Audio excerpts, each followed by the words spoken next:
Bienvenue à tous ceux qui sont déjà là. Ah, je l'ai déjà dit.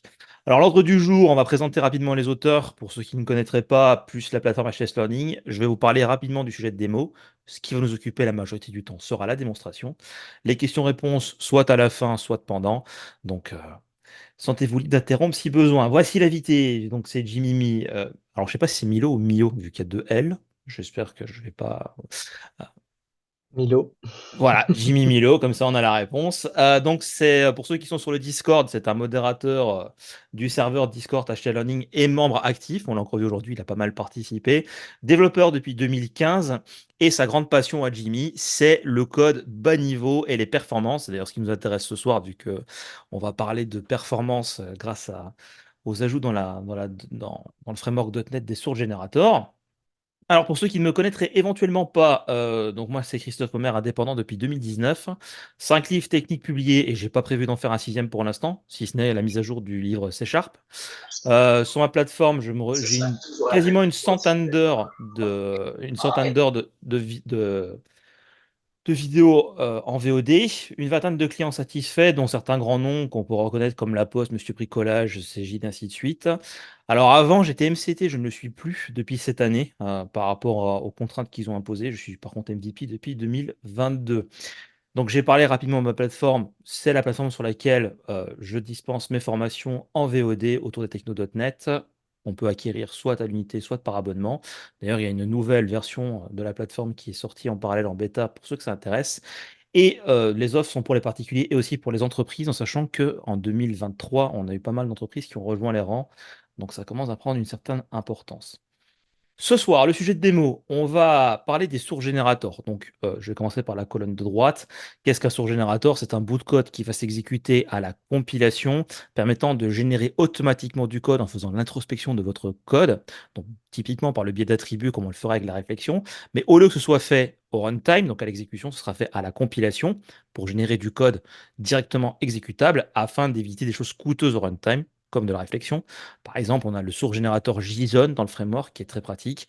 Et donc ce soir, Jimmy va nous montrer comment profiter de tout ceci. Donc il avait déjà fait une première fois, mais là il va le refaire en montrant toutes les nouveautés des dernières versions de .NET. Typiquement, il va implémenter un Mediator un petit peu comme Mediator, package assez connu, mais sans l'usage de la réflexion, en démontrant donc les nouveautés introduites par la version de .NET.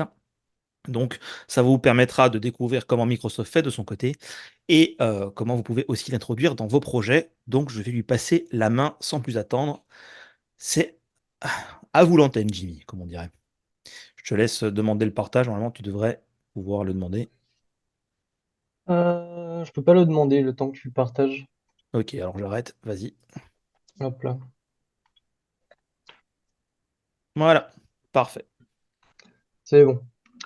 Du coup, moi, ce que j'ai fait là actuellement, c'est que j'ai créé un projet en source générateur via l'interface de création.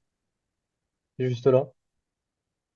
Vous avez la même chose avec Visual Studio, hein. Sinon, ce que j'ai fait aussi, c'est que j'ai importé, on va dire, tout ce qui est requis sur les nouvelles versions de C Sharp, en gros, pour que on ait les attributs qui servent, par exemple, comment vous expliquer ça? Euh, qui servent, par exemple, pour l'IDE, par exemple, pour détecter que quelque chose n'est pas nul, avec l'attribut not nul, ou par exemple le isExternal init, qui lui sert pour les records, qu'on ne peut pas utiliser sous net standard. Voilà. Je vais juste décaler ça, hop là, en bas, hop là, voilà. Donc j'ai juste fait ça et j'ai fait un source writer. Donc en gros, c'est un string builder avec de l'indentation. C'est tout. Donc ce qu'on va faire directement, c'est qu'on va regarder ce qu'il y a dans le signal source generator. On voit qu'ici, j'ai mis la langue version en latest, donc la dernière version de C Sharp. J'ai mis les implicit using aussi, et c'est tout. Le Enforce Extended Analyzer Rule et Roslyn Component, vous l'avez déjà de base dans la création. Ici, j'ai ajouté la référence de mon assembly, donc du source generator. Je l'ai ajouté juste là. Et bah, du coup, quand on utilise un projet par référence et non par package, on fait un référence output assembly, soit à false, soit à true. En gros, le référence output assembly, lui, il va servir, par exemple, si vous voulez utiliser des classes que vous avez mis dans la librairie des sources générateurs. Si vous faites à false, vous ne pourrez pas utiliser ce qu'il y a à l'intérieur à proprement parler. Et le output item type analyzer, c'est le truc de base. Voilà. Donc, ce qu'on va faire en premier, c'est qu'on va créer le point d'entrée. Donc, on va l'appeler signal source generator. Là. Ici, alors ça a changé. Euh, c'est toujours possible de faire de l'ancienne façon en implémentant iSourceGenerator, mais ça va être supprimé dans quelques versions de C# parce qu'ils ont fait encore mieux du coup avec l'incremental generator. Donc on va l'implémenter. Pour que le source generator fonctionne, il faut mettre l'attribut generator et le language name. Comme je l'avais dit à la première présentation, c'est pas obligé de le mettre, mais moi je le mets. Voilà. Donc, ce qu'on va faire déjà pour notre pattern mediator, c'est qu'on va créer des modèles. On va se créer un dossier modèle et un dossier generated. Comme ça, on va pouvoir séparer ce qui va être généré et ce qui va nous servir de modèle pour parser nos entités. Donc dans generated, ce qu'on va faire, c'est qu'on va faire une interface iRequest et iRequestHandler. Donc elle sera en statique. Ça va être pour stocker les informations des classes générées. Donc par exemple, on va mettre le nom. Donc là, au lieu de tout simplement recopier comme ça, on va juste faire un name of du iRequest. Et ce qu'on peut faire déjà prévoir, comme Copilote le suggère, c'est de mettre le global name parce qu'on va s'en servir euh, pour, euh, pour générer notre interface qui sera directement dans les dépendances net8 et il y aura un petit sous-dossier sur Generator. Et le global name, c'est ce qui aura affiché ici. Donc ensuite, il faut qu'on fasse la source.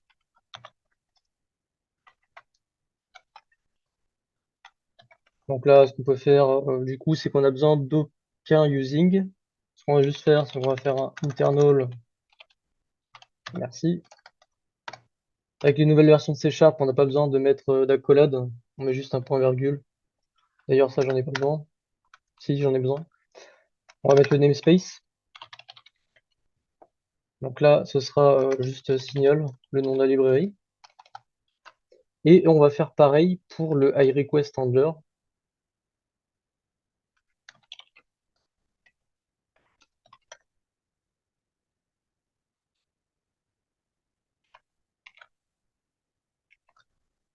Ce qu'on aurait pu faire aussi ici, c'est juste faire l'interpolation avec le name, hein. Voilà.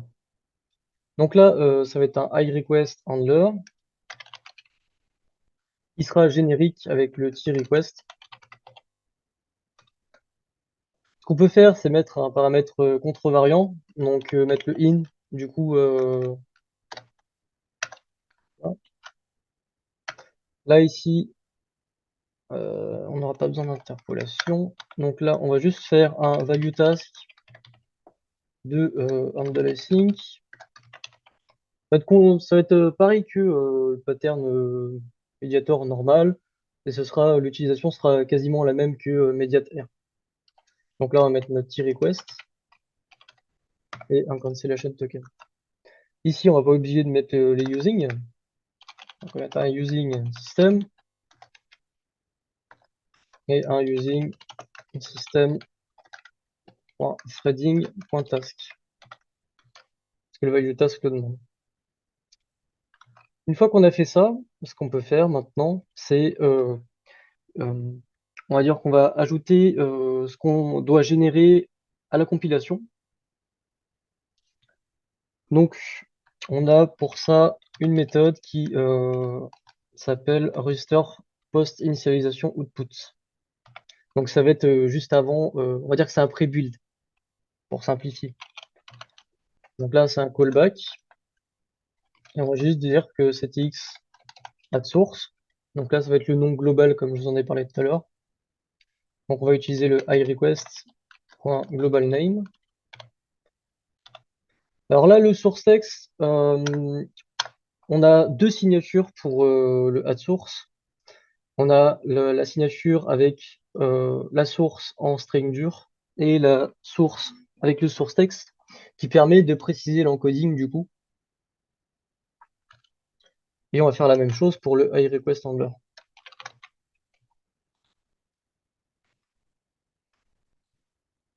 Une fois qu'on a fait ça, on peut remarquer que quand on build signal,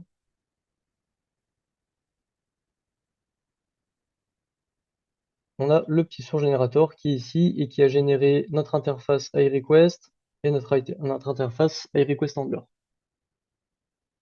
Et d'ailleurs, ce qu'on va faire aussi, c'est qu'on va mettre une condition à notre interface.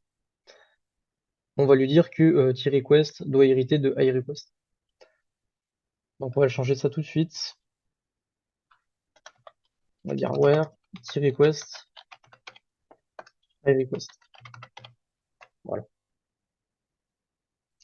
Une fois qu'on a fait ça, alors avant, l'ancienne façon de faire, on devait créer un syntax receiver, donc une classe qui est implémentée à iSyntax receiver. Sauf qu'on n'en a plus besoin. Maintenant, en fait, ce qu'on peut faire, c'est que on peut déjà créer un syntax provider avec un predicate et un transform. Donc, avec le predicate, ce sera exactement pareil que l'ancienne version où on filtrera nos entités. Et avec le transform, ça va être justement pour transformer nos entités directement. Donc là, on va faire un var provider égale contexte, un syntax provider, create syntax provider, et donc là, dans la signature, on a le predicate, si tu veux, on a le predicate et le transform.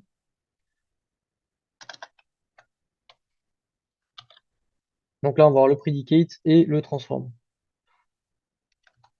Donc là, on va déjà faire le predicate, private static bool predicate. Au niveau signature, on a un syntax node et un cancellation token. On va faire aussi le transform. Donc là, on va juste mettre un objet parce que pour l'instant, on n'a pas défini de modèle pour filtrer nos entités. Voilà. Donc là, on va faire le predicate et le transform. Ce qu'on va faire, c'est qu'on va directement créer notre modèle pour transformer nos entités. Donc on va l'appeler request tout simplement. Là, du coup, vu que j'ai utilisé les polyfills qui sont juste là avec le isExternal init, je peux directement utiliser des records, ce qui n'est pas possible de base avec net standard. Donc là, tout simplement, on aura le nom complet du paramètre générique donc de la request. On va l'appeler request name.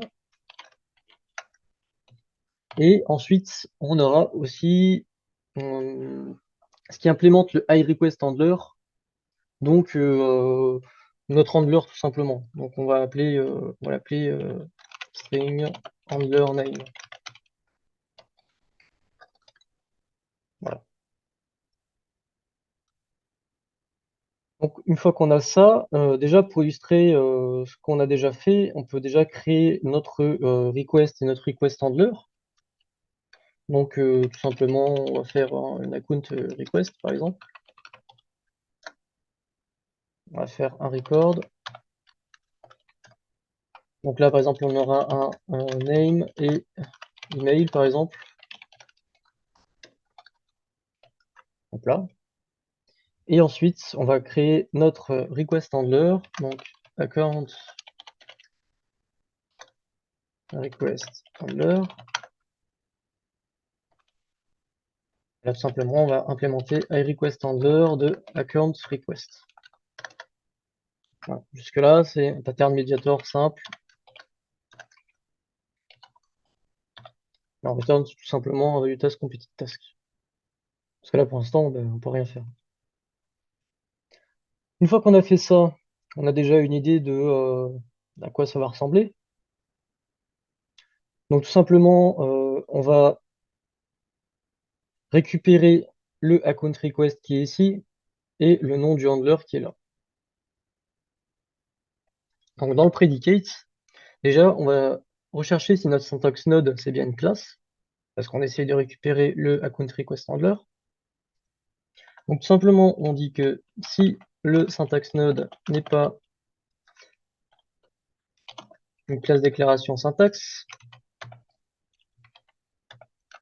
on fait un return false. Donc après, on aurait pu rechercher autre chose. Ça aurait pu très bien être un enum, une struct, une classe, n'importe quoi, ou une interface d'ailleurs, mais ça fait partie des classes du coup. Donc une fois on a notre classe, ce qu'on va faire, c'est qu'on va regarder si sa base list est nulle ou non. Donc la base list, ça va être tout ce qui implémente ou qui fait hériter de quelque chose.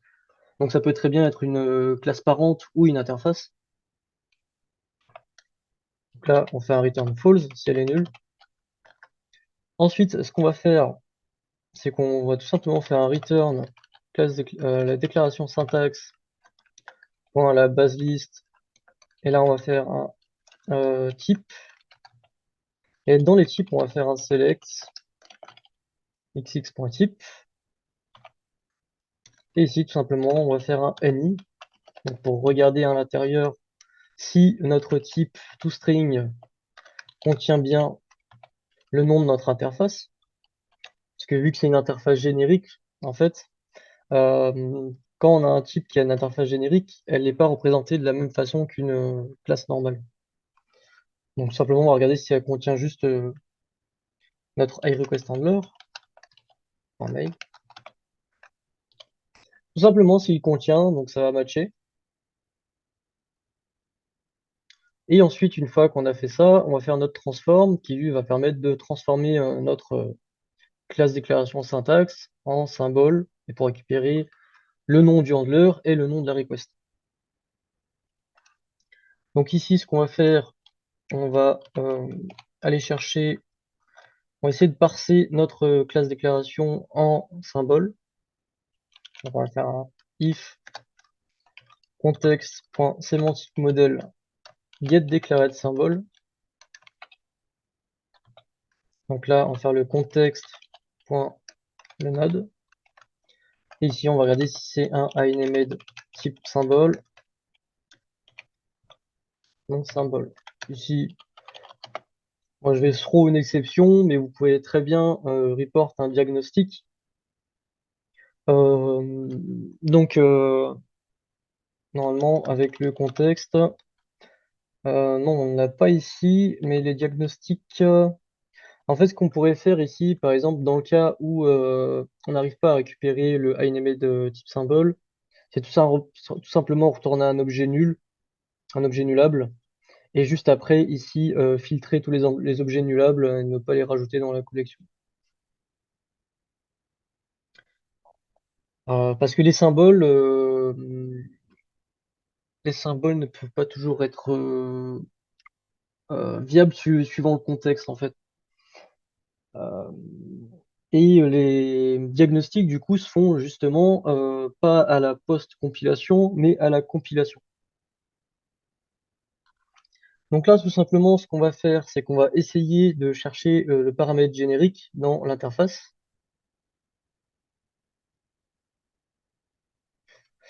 Hop là. Donc, ce qu'on va faire, on va rechercher les interfaces. Donc, on va faire un symbole interface. Donc là, on va faire un first parce qu'on est absolument sûr que l'interface existe, car on l'a filtré ici.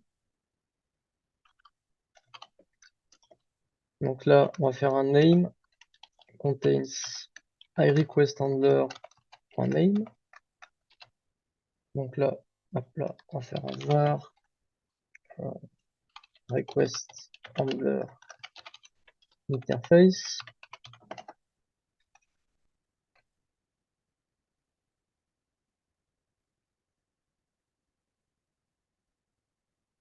Oui, bien sûr, je me suis trompé.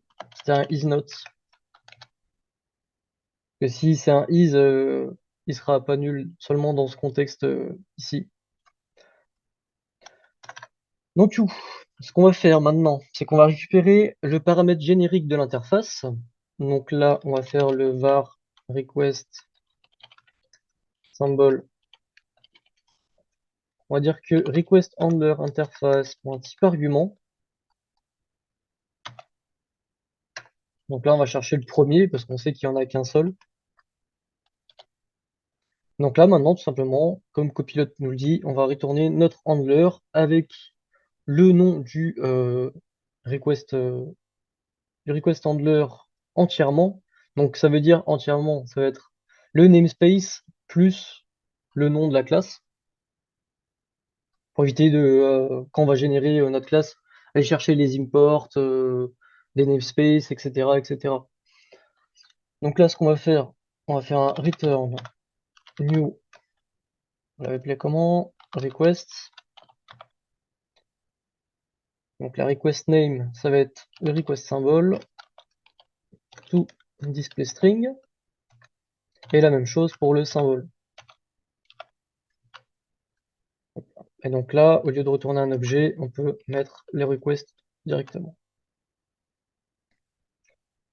Une fois qu'on a fait notre transform, ce qu'on peut faire directement, c'est que, en fin de compte, lui, il filtre. On va dire que le contexte sur le syntax provider et sur beaucoup de choses comme les configurations que je vais parler après, il fait le comportement sur une chose, on va dire sur une seule entité.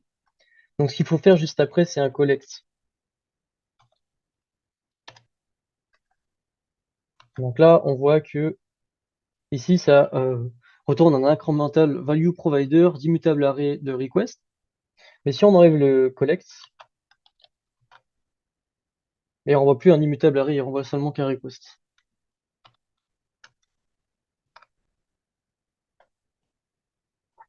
Maintenant, ce qu'on peut faire, c'est un context.register source output. Donc ici, on va avoir donc le provider créé plus haut. Et ici, on va avoir donc une action avec le source production contexte et l'immutable array de request. Donc à partir d'ici, ce qu'on peut faire, c'est créer une méthode, donc generate, avec le source production contexte et l'immutable array de request. Et ici, tout simplement, on passe notre generate. Voilà. Donc à partir de ça, maintenant ce qu'on peut faire, c'est créer deux sous-méthodes. Donc une pour injecter nos classes dans l'injection de dépendance directement, et une autre pour générer, euh, le Mediator qui lui va s'occuper d'appeler quand on va faire par exemple un Mediator.publish, lui il va s'occuper d'appeler le bon handler. Donc on va faire deux petites méthodes. On va être static void generate service collection extension. Donc on va juste prendre le source production contexte pour ce cas-là et les requests.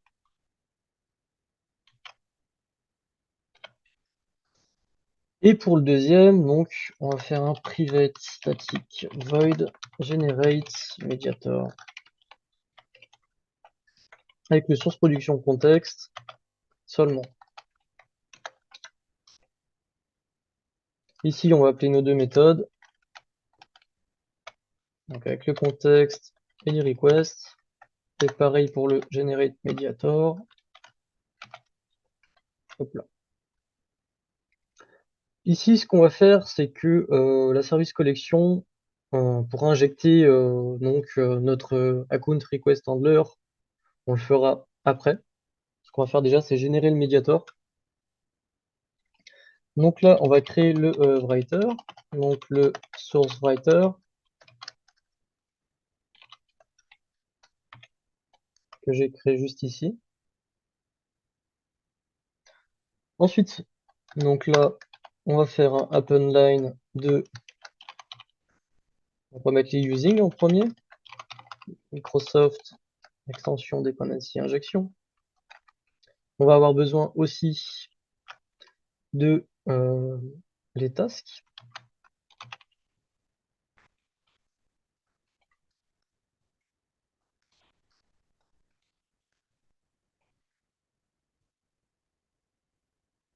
Et ensuite, donc on va faire un append line. On va ajouter le namespace, donc signal. On va sauter une ligne encore, et ensuite on va faire notre interface qui sera iMediator.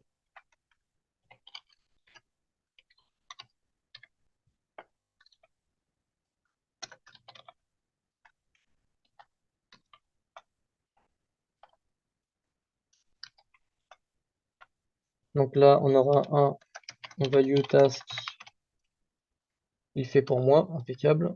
Juste ici, on va ajouter la condition, donc where-request iRequest. Ici, on va pouvoir refermer. Et ce qu'on pourrait faire ici, c'est indenter du coup.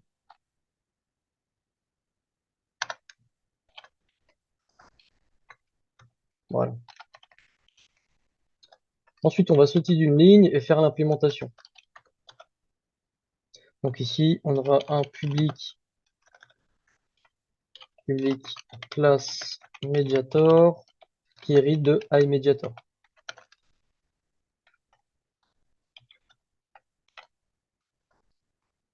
On va indenter. Et ce qu'on va faire, c'est qu'on va désindenter directement et fermer la dernière accolade directement.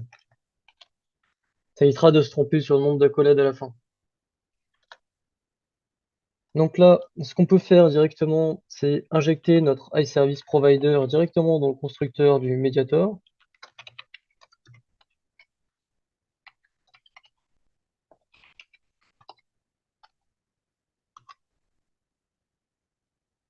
Si vous avez des questions, n'hésitez surtout pas.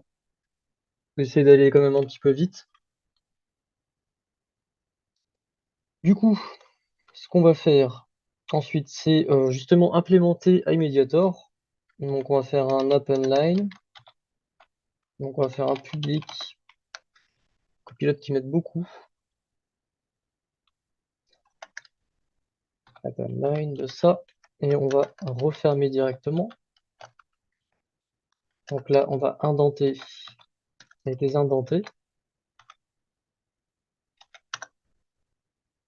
Donc là, j'ai pas besoin de vous montrer, hein, copilote le fait à ma place.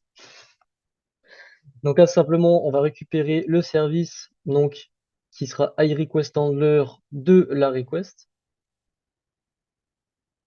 Je fais pas de getRequiredService parce que tout simplement, l'événement peut être nul.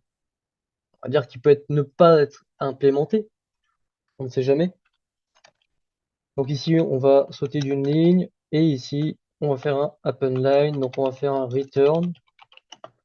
Si le handler est nul,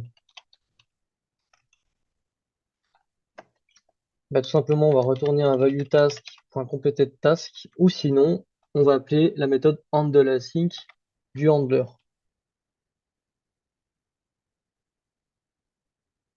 Tout simplement. Petite question ici, à cet endroit-là, bien précisément. T'aurais pas pu éviter de passer par le service provider et juste faire, je sais que c'est pas idéal, mais du coup, vu qu'on a un source générateur, peut-être ça aurait été optimal, un méga switch en fait, pour dire si c'est tel request, je vais invoquer tel handler.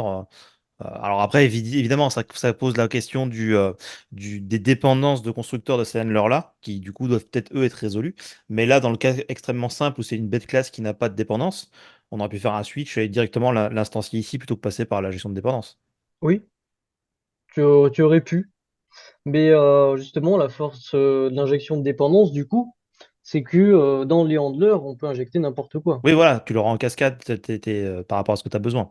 Mais dans le cas bien précis de ta démonstration, pour être sûr que c'était sûr pour clarifier, dans le cas de cette démo, vu que ton request handler est extrêmement simple, on aurait pu l'instancier ici directement sans passer par le service provider en fait. Oui, bien sûr. Voilà, Tu c'était aurais juste. totalement pu et tu aurais même pu faire un pattern médiator statique même, avec des Mhm. méthodes statiques. Ouais, carrément. Demain, tu veux enlever l'interface, mettre des attributs sur une méthode statique, tu peux très bien. Ouais, ok. C'était comme ça, c'est pour être sûr que ce soit clair pour si jamais la question est en suspens. Donc du coup, là, on a créé notre interface iMediator et on l'a implémentée. Donc ce qu'on va faire, c'est directement la générer. Donc le contexte add source, donc là avec le médiator g.cs. Voilà. Donc là, normalement, si on compile, on va voir notre iMediator qui va apparaître ici.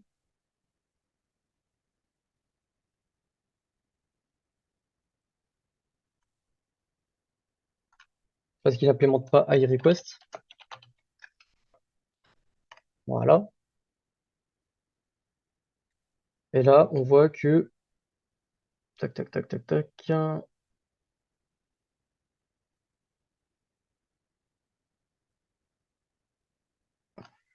Qu'est-ce qu'il me fait?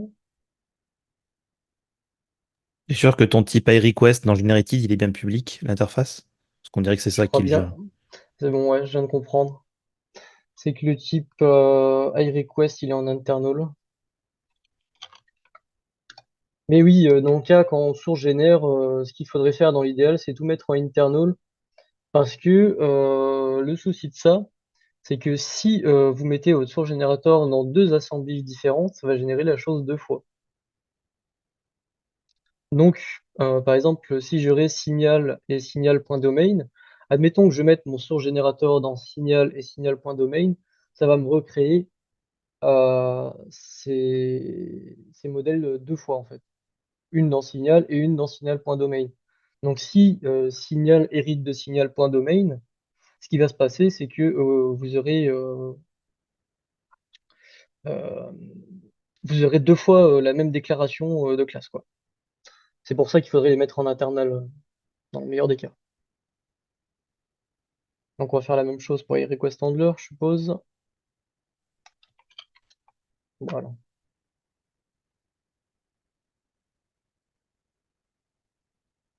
Voilà, c'est bon, il n'y a plus de soucis.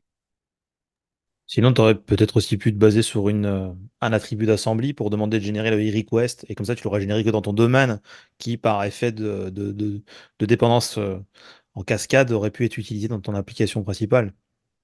Tu peux aussi. Tu peux aussi, oui. Donc là, du coup, on a fait notre Mediator. Donc là, si on l'essaye comme ça fonctionne déjà, hein. On peut voir que, par exemple, dans le programme, si on fait un var service égale new service collection, on va ajouter notre account. Donc on met l'interface en premier, iRequestHandler de account request et notre account request handler et on ajoute notre mediator.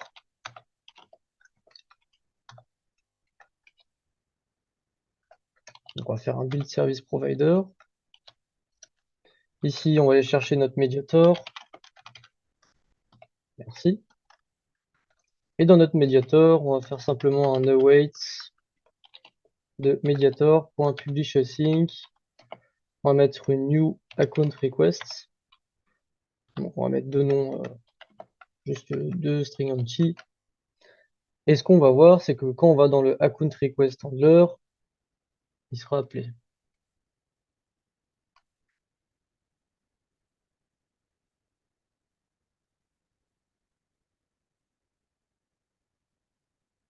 Voilà, là on est bien dedans. Donc si on va là, on voit qu'il est bien appelé. Ensuite, ce qu'on va faire maintenant, c'est au lieu d'ajouter bêtement nos services, nos handlers à la main, ce qu'on peut faire, c'est une méthode d'extension qui l'ajoute pour nous. Et je vois par là, du coup, que là, je l'ai mis en scoped, mais on aurait pu très bien le mettre en singleton ou en transient. Du coup, ce qu'on pourrait faire, c'est une propriété msbuild qui sert à configurer ça. Donc, pour créer une propriété msbuild, ce qu'il faut faire, c'est donc dans un item group, on va simplement mettre un compiler visible property. Et donc là, on va mettre un include du nom de la property qu'on veut. Donc par exemple, signal lifetime, par exemple.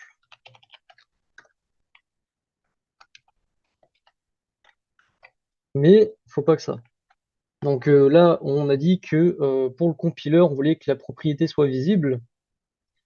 Donc simplement, dans un property group, on n'est pas obligé d'en faire 50, hein. J'aurais pu très bien mettre le compiler visible property ici et mettre la property group là-dedans. Mais c'est pour une question de propreté finale. Donc là, par exemple, on va mettre notre propriété. Donc signal lifetime. Et donc là, on va la passer en scoped. Donc là, du coup, on voit que dans le source generator, de base, j'ai pas accès au package d'injection de dépendance. Donc je l'avais déjà ajouté au préalable le service lifetime.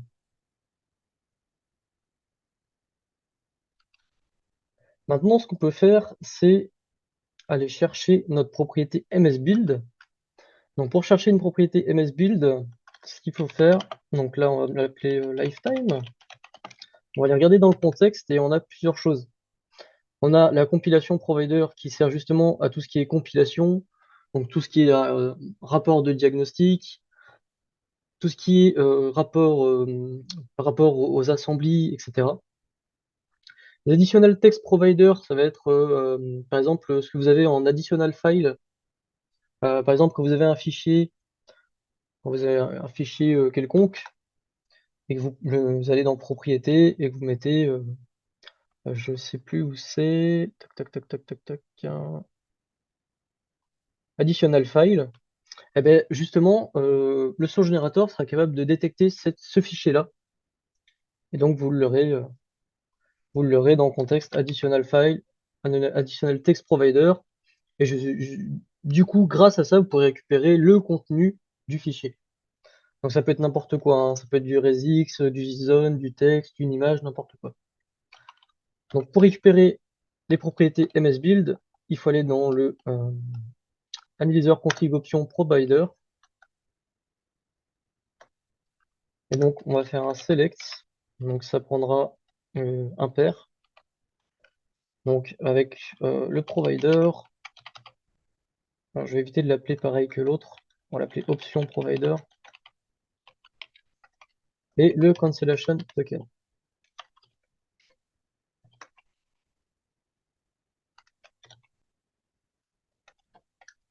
Donc là, c'est une func. Donc, il s'attend qu'on lui donne quelque chose en retour. Ce qu'on va faire, c'est qu'on va aller chercher si l'option provider dans les global options, on va rechercher la propriété. Donc, toujours, quand on cherche une propriété dans une propriété msbuild, il faut que, comme préfixe, on ait le build property, point, le nom de votre propriété. Parce que sinon, il y a des propriétés qui sont déjà réservées, du coup, on les met en build property.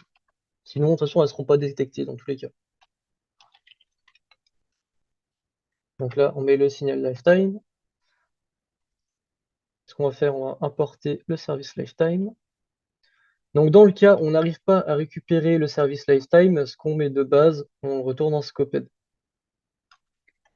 Dans le cas contraire, ce qu'on va faire, on va rechercher S'il n'arrive pas à parser l'enum, tout simplement, on refait la même chose, on retourne scoped.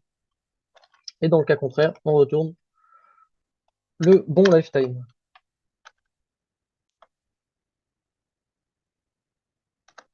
Voilà. Donc le cancellation token, vous pouvez faire plein de choses avec throw s'il est, si, il y a une requête de cancellation ou n'importe quoi. Donc ici, tout simplement, donc, on peut combiner le provider avec le provider de fichiers ou le provider d'options. Donc ce qu'on va faire, c'est qu'on va faire un combine du lifetime.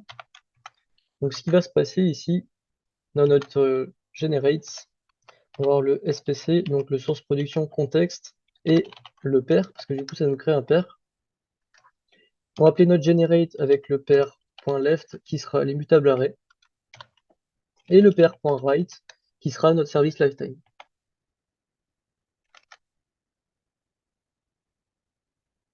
Donc ici on va mettre le service lifetime.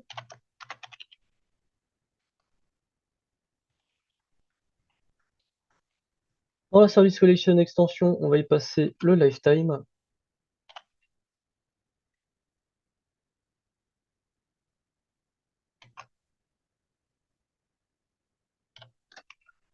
Hop là. Donc là, à nouveau, on va recréer un writer.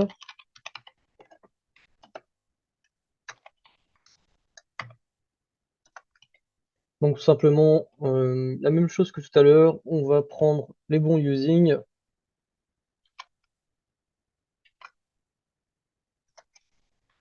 Et on va créer une classe statique. Donc avant ça, on va mettre le namespace.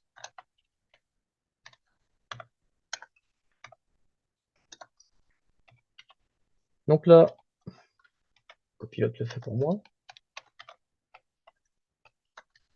Pareil, ce qu'on fait, c'est qu'on referme les accolades pour éviter de se tromper. On va indenter et désindenter. On va faire un public. On va faire une méthode d'extension. Public statique et service collection. Donc add signal. La même chose que tout à l'heure. On refait des accolades. Et on indente et on désindente. Donc là, on va faire un append line, donc de return. Je vais y arriver. Donc service. Donc là, pareil, on va indenter et désindenter. C'est juste de la mise en page. Donc là, ce qu'on va faire tout simplement, premièrement, c'est qu'on va faire un add singleton de mon mediator. Là, ce que Copilot me suggère, du coup, c'est de regarder s'il y a des requests ou non. Parce que dans le cas, s'il n'y a pas de request, il faudra faire un point virgule, tout simplement. Et donc là, on va juste remettre notre writer. Voilà. Donc là, tout simplement, ce qu'on va faire, c'est qu'on va faire un for each des requests.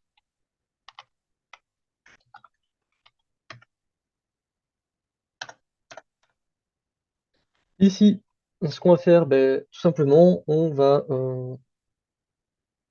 ajouter notre service dans l'injection de dépendance. Donc on va faire un writer.appendLine. On va faire un point add avec donc, le nom du lifetime, qui sera scoped, transient ou singleton. Donc là, on aura notre iRequest under donc, de notre request. Et en deuxième paramètre, on aura l'implémentation. Ensuite, ce qu'on va faire, c'est regarder s'il y a besoin d'un point virgule. Donc, pour signaler la fin de la méthode. On va le passer en troisième argument, enfin quatrième du coup. Donc là, on va passer la request.requestName. Non, je dis des bêtises. Le lifetime en premier. La request.requestName. Ensuite, request.handlerName. Et ici, tout simplement, on regarde si la requête en cours, c'est la dernière. Donc on fait un point virgule. Sinon, on met un string.empty pour faire des méthodes chaînées du coup. Et donc là, tout simplement, on va ajouter notre source. Donc là, il n'est pas content.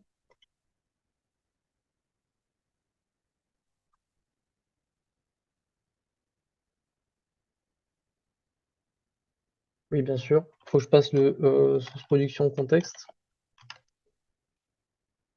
Maintenant qu'on a fait ça, eh ben, tout simplement, on peut build notre projet. Et regardez, dans le source générateur, on a vu la service collection extension avec notre add scoped iRequestHandler, donc de signal account request et signal account request handler. Et maintenant, si on veut essayer de changer donc, le lifetime, par exemple, on mettrait du singleton.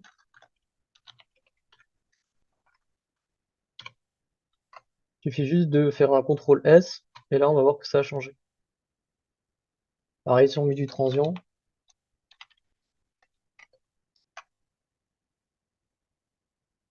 j'ai juste mal écrit transient, si non, c'est bon. Voilà. Donc, on va juste remettre un scoped. Et maintenant, ben, on a quasiment fini. Il suffit juste d'enlever ceci et de mettre un add signal, tout simplement. Et maintenant, on voit que ça fonctionne pareil que tout à l'heure. Tu peux même enlever le Immediator vu qu'il est dans ta méthode d'extension aussi. Oui, j'ai ajouté 2 fois d'ailleurs. C'est bien pour ça que voilà.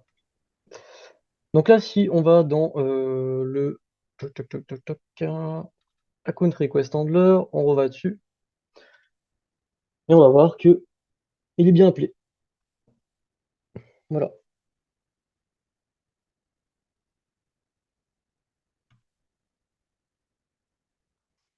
Donc c'est tout ça bêtement. On a fait ça en 3 quarts d'heure parce qu'il y a eu l'explication, mais normalement ça se fait quelque chose comme ça se fait à peu près en 30 minutes quand on connaît.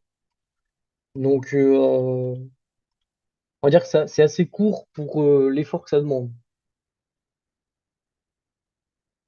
Si on regarde après, ce que vous pouvez faire aussi justement, c'est beaucoup. On pourrait se servir de pas mal de choses. Par exemple, si vous avez plusieurs sources générateurs dans la même solution de source générateur, par exemple, si ici vous avez votre source générateur dans un projet et que vous avez plusieurs sources générateurs à l'intérieur, eh ben, ça pourrait servir, par exemple, d'activer le source générateur dans tel ou tel assembly. Par exemple, tout simplement, on mettrait une propriété, donc enable signal. Bah, tout simplement, on mettrait le enable signal ici, donc à true ou à false, suivant l'assembly qu'on voudrait cibler. Ça pourrait être intéressant dans certains cas. Par exemple, vous avez un surgénérateur qui, lui, s'occupe de mettre au service dans la service collection, et vous avez encore un autre, justement, surgénérateur qui, lui, est signal. Ben, si c'est dans votre domaine et que vous voulez, par exemple, je sais pas, hein, c'est quelque chose de tout bête, mais utiliser Signal dans le domaine, mais pas utiliser euh, la chose qui injecte vos dépendances, eh bien, tout simplement, on pourrait mettre la chose qui injecte vos dépendances à enabled à false.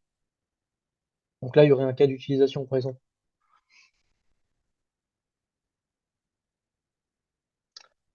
Et sinon, qu'est-ce qu'on pourrait montrer d'autre? Pas grand-chose finalement, parce que on a déjà fini. Non, mais c'est cool. Puis visiblement, ça a été clair parce qu'il n'y a pas de questions. Alors, il y a juste des remarques qui sont pas tellement des questions dans le chat, mais pour le reste, je pense qu'il n'y a pas eu de questions. Donc, si jamais quelqu'un a une question, bah, soit il peut prendre la parole maintenant que la présentation est finie, ou alors le mettre dans le chat et je m'occuperai de la retranscrire. Pour moi, c'était clair.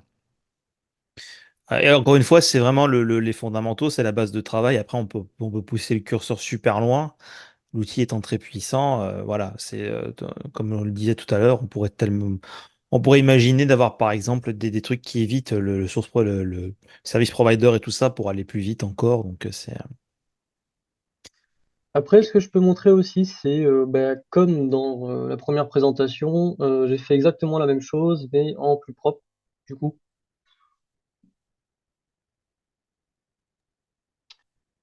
Donc, j'ai aussi fait justement un benchmark avec Mediator et le Mediator source généré. Donc, on voit qu'on est à peu près, au niveau performance, à peu près pareil, sauf qu'il y a un petit peu moins d'objets alloués en source générée.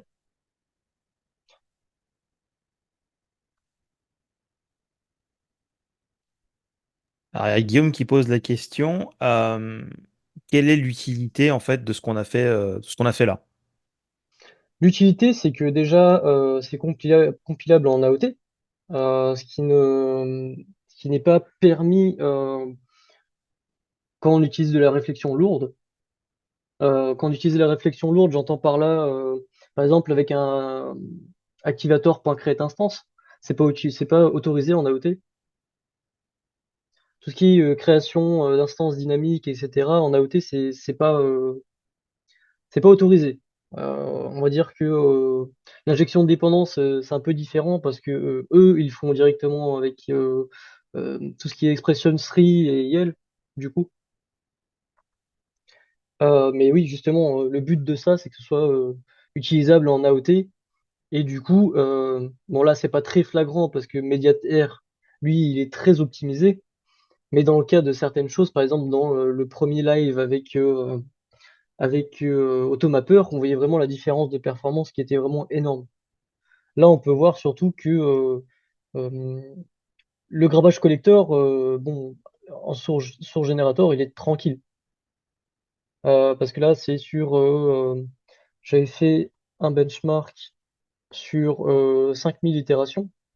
Et sachant que justement benchmark.net lui refait son lot d'itérations derrière, on voit que la quantité elle est vachement basse comparée à Mediator. Voilà.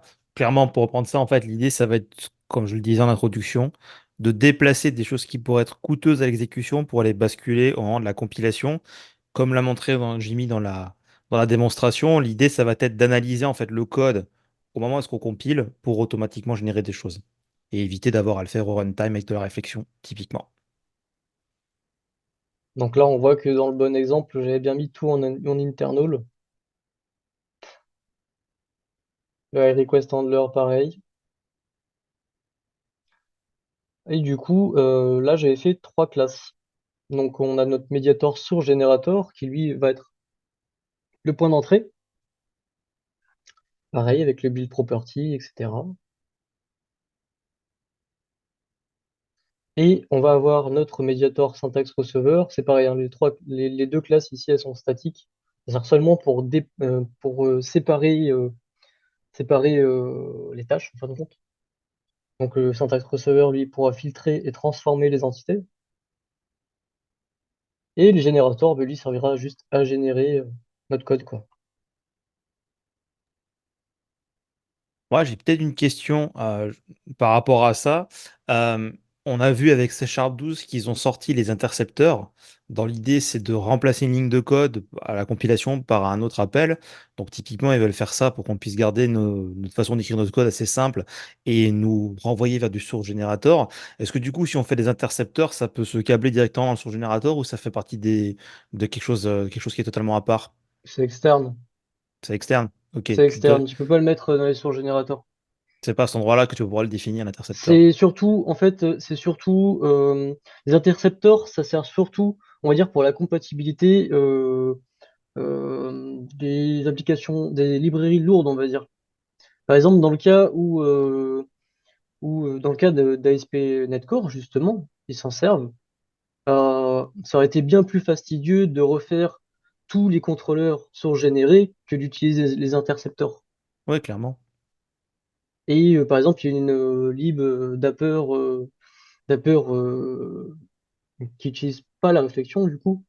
Ça s'appelle, je sais plus comment ça s'appelle, mais eux aussi, ils utilisent les interceptors qui, en parallèle, fait le même taf que Dapper normal, mais sont générés, quoi. Bah, c'est un petit peu, en fait, c'était l'idée que j'avais eue en discutant aujourd'hui sur une problématique. J'en avais même parlé sur Discord du client que j'ai aujourd'hui qui a trop de problèmes avec Automapper en termes de consommation de mémoire. Et dans l'idée, il va pas vouloir reparcourir son million de lignes de code pour aller faire tous les mappers.map. Donc, il faudrait essayer d'intercepter ça pour le remplacer par par des méthodes source-générées, en fait. C'est un peu l'idée. Donc, vu que c'est très lié au source-générateur dans ce cas-là, je me disais, est-ce qu'on peut combiner les deux? Mais ça fait partie d'un process à part. Bah, soit tu as ça, ou soit sinon, ce que tu peux faire, c'est par exemple utiliser un outil externe. Donc, par exemple, analyser tes fichiers en CS et remplacer ce que tu as remplacé via des regex. Oui, oui, oui, c'est Ça la peut aussi se méthode à faire l'ancienne. Ouais, ouais, carrément. à l'ancienne. Mais disons que voilà, c'était l'occasion en plus de se faire kiffer un peu en utilisant un truc C Sharp 12.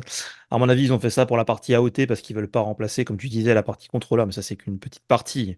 Tous les Oui, appels et il tout y a encore ça. beaucoup de choses À derrière. mon avis, à mon avis, tu vois, tout ce qu'on a fait aujourd'hui avec les AdScope, les add singleton et add transient d'enregistrement de service risque un jour d'être intercepté pour faire des enregistrements en dur. Est-ce qu'il aura analysé l'arborescence des services pour juste faire des new et éviter que ce soit à base d'expression tree qui est quand même un peu plus long. Donc, je vois bien venir le truc, moi, de vraiment intercepter beaucoup de code, que nous, on garde notre façon de faire, mais que derrière, vont l'optimiser. Parce que le compilateur optimise déjà notre code, donc là, ça va encore être à un niveau plus loin, quoi. C'est ça.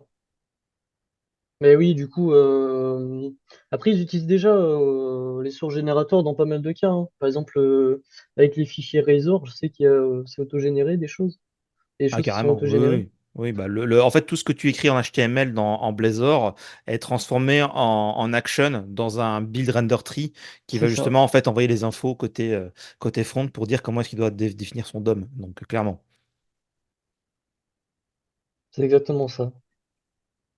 Mais Mais oui, ouais, du coup, les intercepteurs, comme je te disais, c'est surtout pour qu'on n'ait pas à remplacer une charge trop lourde, en fait.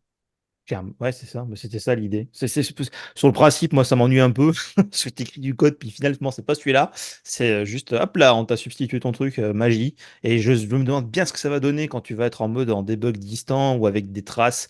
Mais J'espère qu'ils par vont arriver contre, à faire le lien, on va mais. dire que c'est un petit peu un piège d'un certain côté.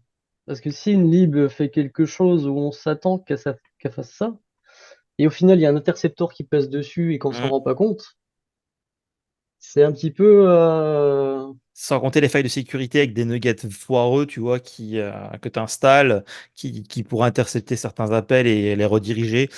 Comme on a eu le problème avec, c'était quoi encore, avec la lib là, parce que le mec envoyait des infos perso, tu vois, tu pourrais avoir des interceptions de code comme ça qui pourraient être un peu dangereuses, donc il faudra être super vigilant, quoi. c'est ça. Mais bon, ça c'est carrément c'est hors sujet par rapport à là. Mais après, il n'y a pas. Alors, j'ai trois nouveaux messages. Ouais, ok, tac, tac, tac. Bon, pas de plus de. Alors, si, est-ce qu'on peut mettre un attribut sur une méthode pour que ce soit surgénéré ou une classe? Oui, Oui.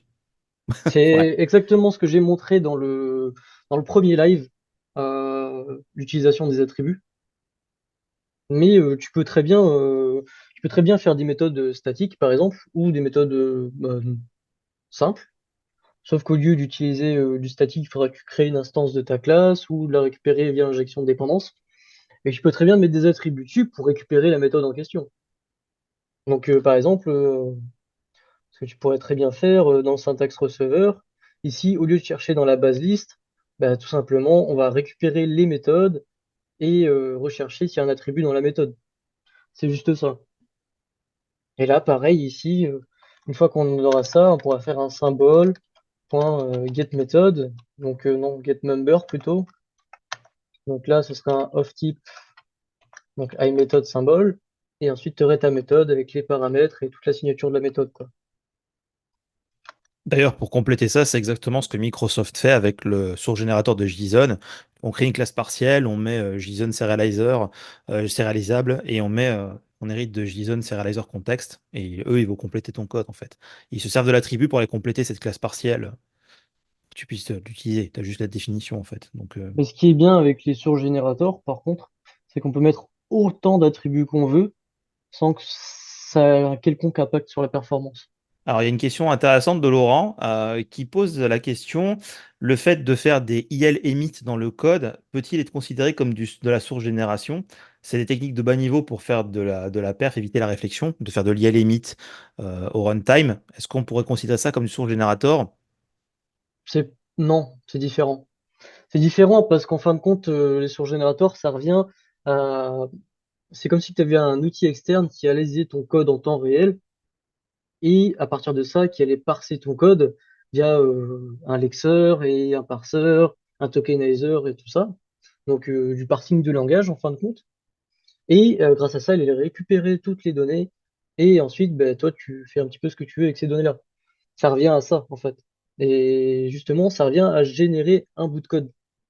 Alors que IL, on va dire, c'est comme si c'était un petit peu de la réflexion, mais très bas niveau, quoi. Ça touche directement au code IL, en fin de compte. Et il faut bien préciser que si tu veux utiliser ILMit, tu as besoin d'avoir le JIT derrière. Donc, c'est pas compatible AOT et sur certaines plateformes comme iOS, c'est impossible. C'est ça.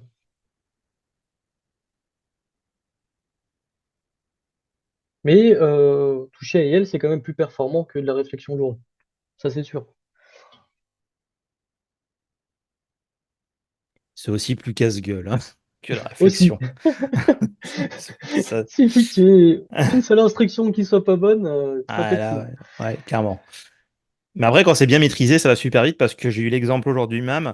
Il y a une librairie intéressante qui s'appelle protobuf.net qui fait en fait la sérialisation des éléments en base soit avec le protocole protobuf. Donc il n'a rien à voir avec gRPC, c'est vraiment pour communiquer avec protobuf sans utiliser les libres de Microsoft. Et dans la dernière version, justement, parce que moi j'ai fait la migration V2, V3, on peut voir qu'il utilise ILMit pour aller extrêmement vite.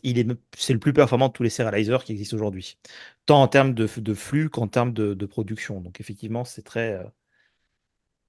très intéressant, mais ça limite aussi, bah voilà, en AOT, tu peux pas, parce que l'IL n'est pas compatible avec l'AOT, vu que les instructions doivent être définies en avance de phase, alors que l'IL au runtime, c'est comme si tu créais une assembly, et c'est un petit peu d'ailleurs ce qu'ils ont fait aussi en .NET 9, la possibilité de créer une assembly à la volée en mémoire, et de la persister en l'occurrence.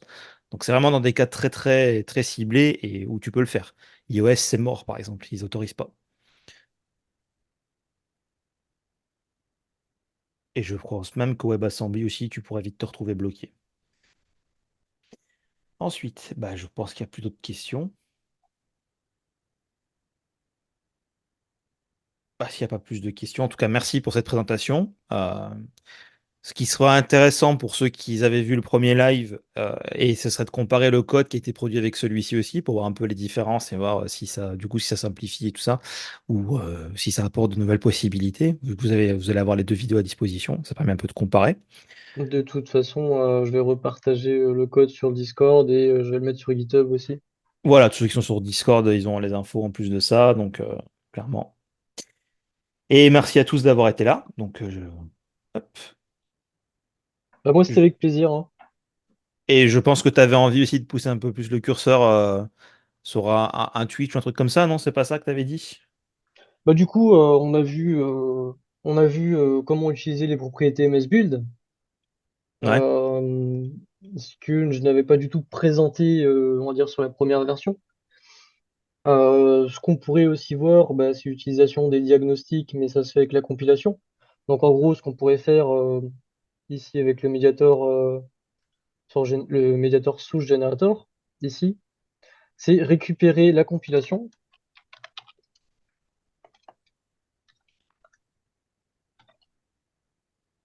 Donc ici, ce qu'on pourrait faire, on pourrait faire juste tout simplement, ici, on ferait un point combine donc, avec le compilation provider.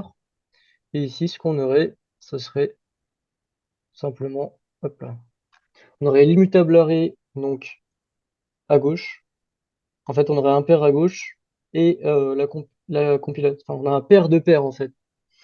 Dans le premier pair, on a donc un pair à gauche, et après on a la compilation, et dans le deuxième pair, on a l'immutable array à gauche et le service lifetime à droite. Donc là, tout simplement, donc on ferait un pair.left.left pour un l'immutable array en deux, et ici on ferait un pair.left.right pour le service lifetime, et après on ferait un pair.right. pour avoir la compilation. Donc ce serait là, tac, tac, tac. Elle s'appelait comment la compilation? Voilà, il y a juste compilation en fait. Donc là, on irait dans le médiator sur générateur. Et ici, on irait chercher la compilation.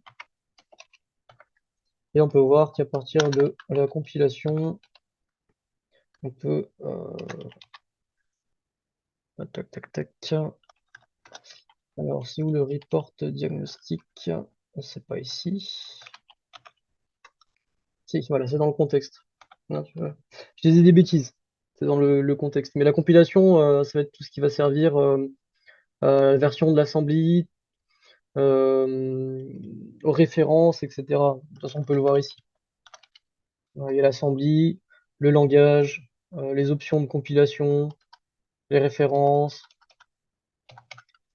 Voilà. Ouais, c'est super puissant, on a beaucoup de possibilités.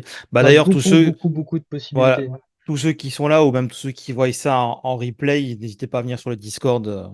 Je pense que tu serais ravi d'en discuter avec eux de tout ce qu'ils voudraient faire dans leur projet vaste et varié, d'inclure Donc, des c'est ça. sourgènes.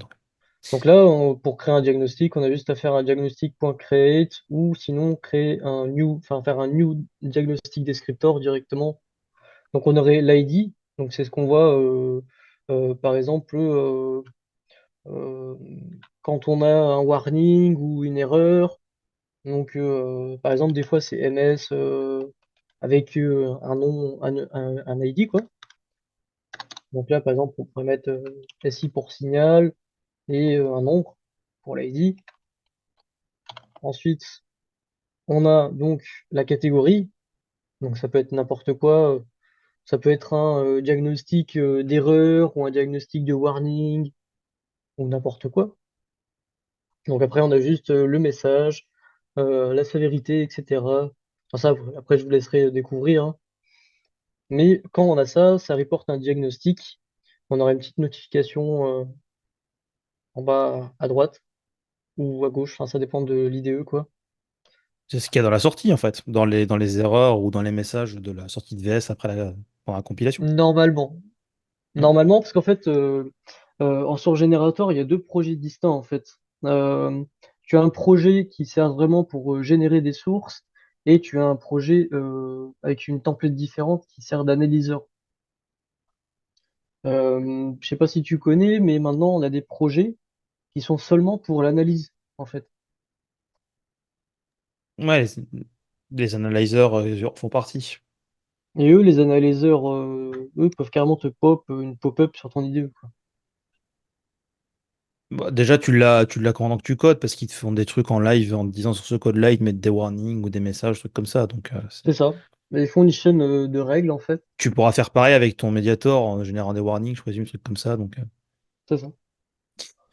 ok, bah, il n'y a pas plus de questions. Je pense que c'était clair et vachement complet quand même pour une intro. En tout cas, merci d'avoir partagé ça avec nous. Merci à tous aussi d'avoir été là. Y a de rien.